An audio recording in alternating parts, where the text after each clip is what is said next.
Now, I intentionally damaged the wire as a sample just to show you what would happen if the wire was torn, stretched, if something was damaged in any way, the ends was damaged in any way, maybe from someone who was inexperienced. You could always just clip it, and that would give you a fresh platform to start from.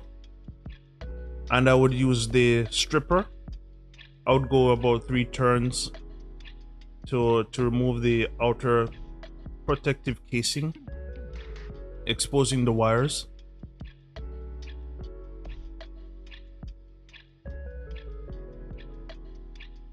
Now you would organize the wires based on the requirements of the keystone. Now, based on the requirements of what you need, whether it's T568A or T568B. B is the standard of what people would normally use for our standard network. So that's what I'm going with today. And on the line, you can see A and you can see B.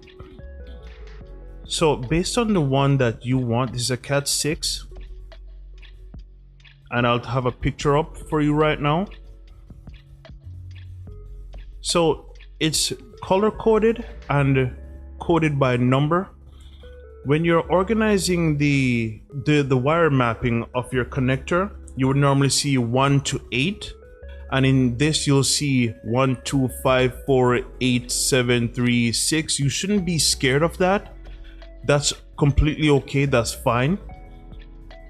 You should just go ahead anyway and follow the mapping of the keystone.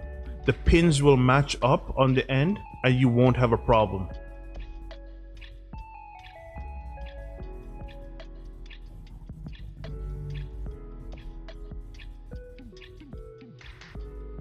So based on the mapping of the color coding on the keystone itself, I'm inserting the wires, and you should ensure that you fully open the keystone itself.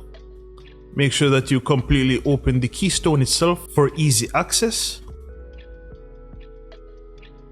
Currently I'm using a toolless RJ45 keystone jack.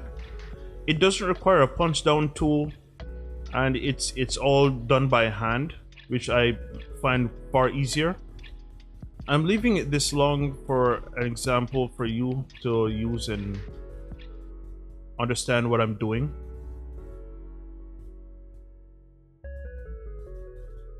And you have to make sure that it's secure and fastened.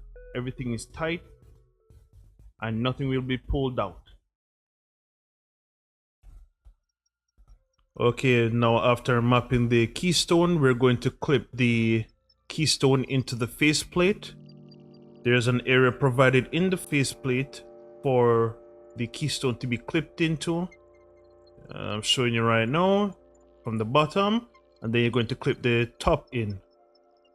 I'm having a little bit of a difficulty, but I got it in. And then you're going to check the port if everything is aligned and not upside down. I simply took it and did the same thing on the other side because there's 2 ports, but there's no point of showing it since I already showed an example of what to do. And I would simply screw the face into the external box using the provided screws. Here they are, 2 screws.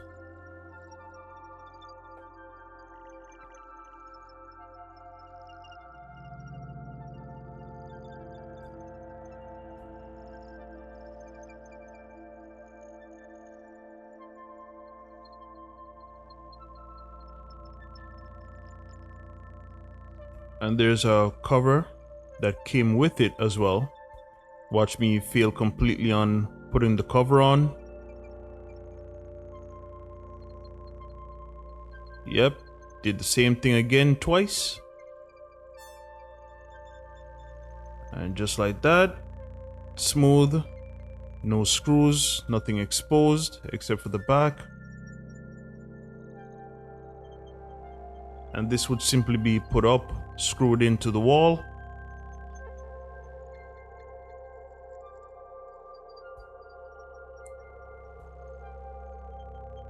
and we cannot forget to ensure that we test it to make sure that it's fine. And this is me testing it. Test everything. Ensure that you test everything no matter what, because you do not want to run into an issue of something not connecting properly. Thank you guys for watching. Like and subscribe, leave a comment, and until next time.